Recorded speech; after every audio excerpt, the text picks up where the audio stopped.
अस्सलाम वालेकुम। Welcome to my channel Khazana Urdu. गरूर की सज़ा। प्यारे बच्चों, आपने मुल्ला नसीरुद्दीन का नाम ज़रूर सुना होगा और उनके कारनामे भी पढ़े होंगे। आइए आपको उनकी ज़हानत के 2 कारनामे और पढ़ाएं। एक बार बादशाह ने जंग जीती। इस खुशी में उन्होंने माले गनीमत तकसीम किया। मुल्ला के हिस्से में भी हज़ारों दिनार आए। बस उन्होंने तिजारत के साथ साथ सैर का प्रोग्राम बनाया। एक बार वो दूसरे मुल्क गए और अपना सामान सराय में रखकर शहर की सैर कर रहे थे। एक जगह बहुत से अफराद जमा थे और उनमें घुस गए कि देखें क्या हो रहा है। उन्होंने देखा कि एक नौजवान जिसने आला किस्म की पोशाक पहनी हुई थी, वो एक बुढ़िया पर बरस रहा था कि उसने इसके कीमती कपड़ों पर घी गिरा दिया था। वो बूढ़ी औरत कह रही थी, बेटा मैंने जानबूझकर घी थोड़ा गिराया, वो बर्तन उतारते हुए गिर गया था। मगर नौजवान चीखो पुकार कर रहा था कि मेरा लिबास ख़राब हो गया, मैंने एक वज़ीर की दावत पर जाना था, अब कैसे जाऊंगा। मुल्ला आगे बढ़े और इस जवान से कहा, भाई ज़ईफ़ औरत है, इसे माफ़ कर दो, तुम लिबास बदल। मैंने ये पोशाक अस्फ़हान से मंगवाई है, इसकी कीमत 100 दिनार है, ये बेकार हो गई है, मुझे 100 दिनार चाहिए। बेटा मैं गरीब औरत हूँ, अगर मेरे पास इतने पैसे होते तो मैं घी ना बेच रही होती। उसका फ़ैसला काजी से करवाते हैं। मुल्ला ने अचानक कहा। उसने कहा, चलो काजी के पास चलते हैं, जो फ़ैसला होगा मंजूर है। मजबूरन ज़ईफ़ औरत को भी काजी साहब के पास जाना पड़ा। काजी साहब ने सारी बात सुनी और कहा, गलती तो ज़ईफ़ औरत की है, अब तुम क्या कहते हो। काजी का इशारा मुल्ला नसीरुद्दीन की तरफ था।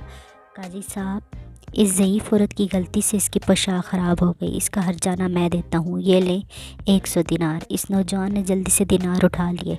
इस पर मुल्ला ने कहा, काजी साहब मैंने इस पोशाक की कीमत अदा कर दी, अब नौजवान पोशाक मेरे हवाले कर दे। नौजवान ने कहा, क्यों हवाले करूँ। इस पर काजी साहब ने कहा, इस शख्स की बात ठीक है, अब ये पोशाक इसके हवाले कर दो। वो नौजवान कहने लगा, मैं ऐसे में घर कैसे जाऊंगा। मुल्ला ने कहा, यह मेरा मसला नहीं। काजी ने कहा, अगर तुम यही पोशाक ख़रीदना चाहते हो 200 दिनार इस मुल्ला को दो। वो फ़ौरन राज़ी हो गया। इसने अपने खादम से 100 दिनार लेकर मुल्ला के हवाले किए। मुल्ला ने 50 दिनार इस औरत को दे दिए और 50 अपनी अबा की जेब में डाले और कहा, गुरूर की यही सज़ा है, वरना यह मामला राज़ी खुशी भी हाल हो सकता था। इस मुकदमे का शोरा बादशाह के दरबार पहुंचा तो इसने फ़ौरन मुल्ला को अपने दरबार में तलब किया। जब मुल्ला बादशाह के महल के सामने पहुंचा, इसने देखा कि हज़ारों लोग दायरे में खड़े थे। जो ही मुल्ला आगे बढ़े, एक ज़ईफ़ बूढ़ा शख्स धिक्का लगने से गिर गया और हाथों घुटनों के बल अपनी लाठी ढूंढने लगा। मुल्ला ने उसे सहारा दिया। इसने देखा कि एक नौजवान बुलंद आवाज़ में कह रहा था, बादशाह सलामत, आपको दी हुई मोहलत ख़त्म हो गई, मेरी पहेली का जवाब नहीं मिला। बादशाह ने कहा, सच्ची बात है, हमने बहुत कोशिश की मगर जवाब तलाश ना कर सके। तुम ऐसा करो कि अपनी पहेली दोबारा दोहराओ, अगर किसी से जवाब ना बन पड़ा हम तुम्हें इनाम व इकराम से नवाजेंगे और दरबार में जगह देंगे। उसने मजमे की तरफ देखते हुए कहा, मेरी पहली पहेली बहुत सादी सी है। वो क्या है जिसकी सुबह 4 टांगें होती हैं, दोपहर को 2 और शाम को 3 टांगें होती हैं। सभी सोच में पड़ गए। मुल्ला के ज़हन में झमाका हुआ। इसने जल्दी से बूढ़े को पकड़ा और मैदान में ले आया।